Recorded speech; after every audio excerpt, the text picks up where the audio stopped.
you know what? I don't care what anybody says. We have got to deal with this pandemic. Hey, what's going on, guys? We have a lot today. We have the next stimulus package, the third of $1,400 stimulus check, your weekly unemployment benefits extension. So let's get into it. But first, guys, as always, before we get started, do me a favor, thumbs up this video so we can help more people watch it, and also subscribe so you don't miss any of our next videos. Thanks. Just like every Sunday, the politicians, they were out making the media round this morning. First, we have Senator Bernie Sanders. We have the White House Chief Economic Counsel. We have Senator Rob Portman and also Bill Cassidy, who give us some little details on the GOP proposed stimulus. Let's get into it. Let's go and listen to Senator Bernie Sanders. Does your party have the votes to pass the relief package through the reconciliation process if you decide to go that route? Yeah, I believe that we do, because it's hard for me to imagine any Democrat, no matter what state he or she may come from, who doesn't understand the need to go forward right now in an aggressive way to protect the working families of this country. Look, all of us will have differences of opinion. This is a $1.9 trillion bill. I have differences and concerns about this bill, but at the end of the day, we're going to support the President of the United States, and we're going to come forward, and we're going to do what the American people overwhelmingly want us to do. The polling is overwhelming. Republicans, Democrats, Senator, you say you're confident about the Democrats, but I saw Joe Manchin from West Virginia this weekend, and he has made remarks after watching Kamala Harris being interviewed about this relief package, saying, no one called me about that. We're going to try to find a bipartisan pathway forward. I think we need to do that. We need to work together. That's not a way of working together. Are you still confident? Yep, I am absolutely confident. I'll tell you also why. Joe Manchin is a chairman. I'm a chairman. Democrats have majority because of the fact that we won 2 seats with great candidates in Georgia. And obviously, those candidates won the support of the people of Georgia. But that campaign, in many ways, was a national campaign. And what those candidates said is, yes, we are going to provide checks of $2,000, $1,400 on top of the $600. Yes, we're going to extend unemployment benefits. Yes, we are going to address the needs of working families. The entire Democratic Party came together behind the candidates in Georgia. We made promises to the American people. And if politics means anything, if you're going to have any degree of credibility, you know what? You can't campaign on a series of issues and then after the election, when you get power, say, oh, well, you know what? Changing our mind. That's not the way it works. We made promises to the American people. We're going to keep those promises. And he's absolutely right. This is, you guys promise. First they promised $2,000. Now they're saying the $600 you guys received already was a down payment on the $2,000 stimulus check. So now it's $1,400. If you promise the people something, you absolutely need to deliver on it. Not only that, you guys do have the majority. I mean, even though it's a simple majority, but you can use that and pass the bill. So let's go to the White House Chief Economic Counsel. But are you willing to negotiate any points of your proposal? Or, for example, are you wedded to the number, the price tag, $1.9 trillion? Are you willing to come down from that? We really need to focus on the elements of this package and what they're intended to do. So if we look at the vaccine distribution effort, for example, the money that was passed in December is quickly running down. And we need more resources urgently to stand up the vaccine distribution efforts, the vaccine procurement efforts that we know are necessary if we're going to get our arms around this crisis. So if we want to have a viable chance at getting schools to reopen, we're going to have to provide more resources to schools. And if we don't act now, the cost of that is going to be greater going forward. So, Brian, we're certainly open to ideas. Yeah, and everything you're saying is understandable. It makes sense. What I'm trying to figure out is where the points of compromise are. You talk about the specifics being most important. You would be okay if those specifics at the end of the day didn't add up to $1.9 trillion? We've put a plan forward that is based on the bottom-up assessment of the objective need. So we welcome input to say where we may have not gotten everything right, where we could be more effective. Certainly that's part of the process as we go forward. But what we really need to focus on now is what do we need to get this economy back on track, and what are the resources necessary to do so?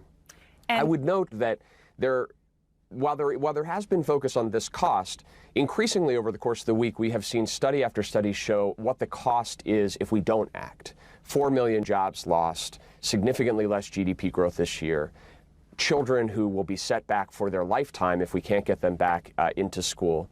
So this is a moment of crisis, and in moments of crisis, we've heard from the top economic advisors from President Bush, President Trump, economists across the board saying the cost of doing too little right now far outweighs the cost of doing too much.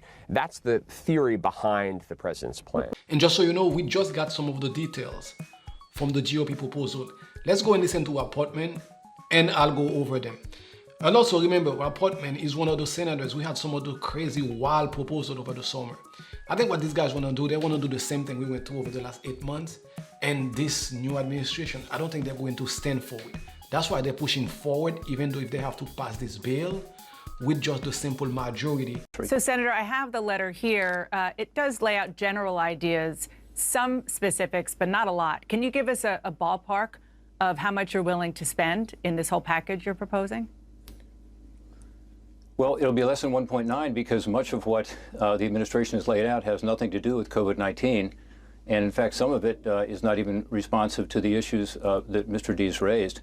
As an example, with regard to the direct payments, we think they should be much more targeted. $50,000 cap for individuals, as an example, $100,000 for a family. And right now, if you look at the administration's plan, you could have a family with 3 kids making almost $300,000 a year getting a check. And many of these people have had no impact from COVID. In fact, some are doing quite well. Others are struggling. Let's focus on those who are struggling. You made the good point a moment ago that all the economic analysis has come in saying that those who make over, let's say, $75,000 a year.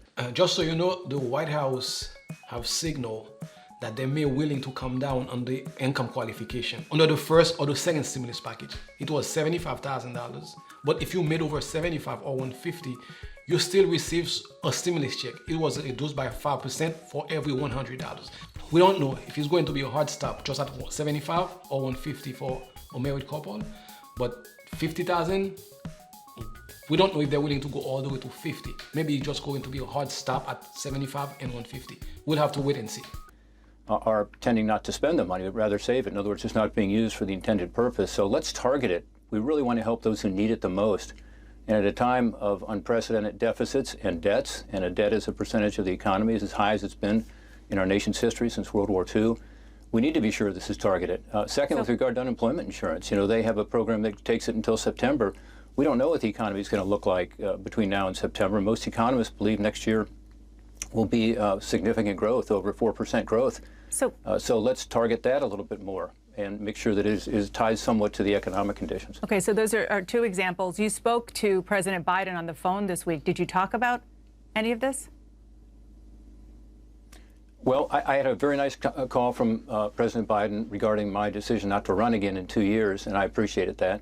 I don't talk about what I talked to the president about, but I will say it was a nice conversation. I did raise the issue, but my hope is that, again, the inaugural address will not just be good rhetoric, but actually be practice. And I think it's really in the interest of the Biden administration not to do what the Democrats on the Hill are planning to do, which is on Tuesday, as you know, start to go down the road of a process that will jam Republicans and really jam the country, because with a bare 50-vote majority, remember they have the 50-50 Senate now. Just so you know, this is the guy who had the get back to work stimulus proposal over the summer. So it's divided right in half. But that they would use what's called reconciliation, and basically what it says is you ignore the interests of the minority party and just jam it through. And it's not in the interest of the party, of the Democratic Party, to do that, in my view, because it will set President Biden down a path of partisanship that I think will poison the well for other bipartisanship we'll need on so many issues. Well, you mentioned poisoning the well.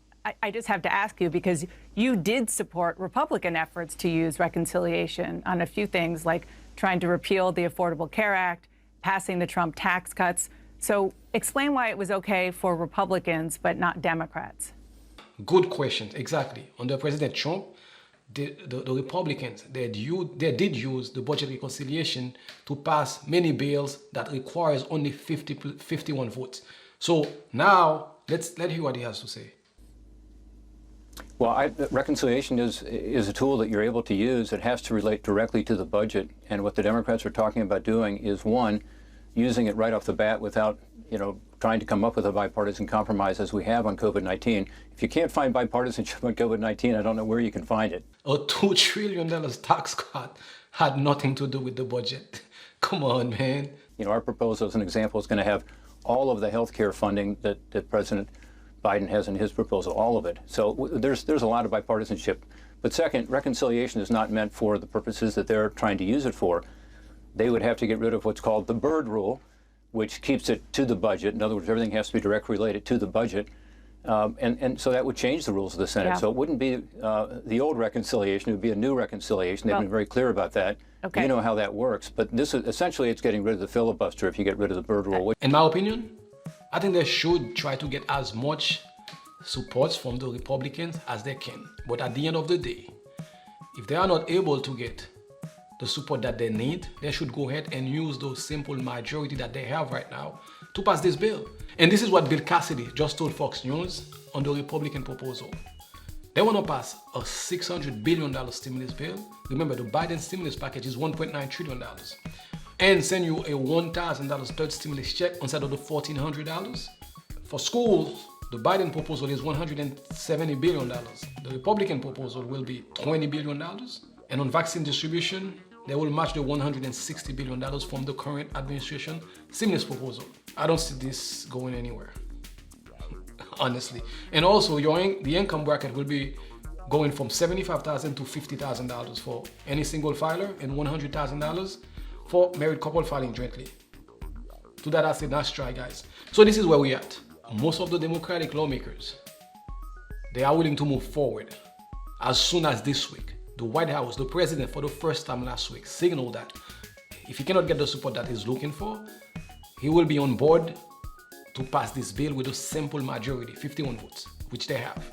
So there will be a lot going on this week, and I will follow every single piece of it and bring it to you as quickly as I can. As always, thank you again for watching. If this is your first time here, my name is Paul with Sunset Realty, and if you made it this far, please subscribe so you don't miss any of my next videos. I will see you in the next one. Thanks.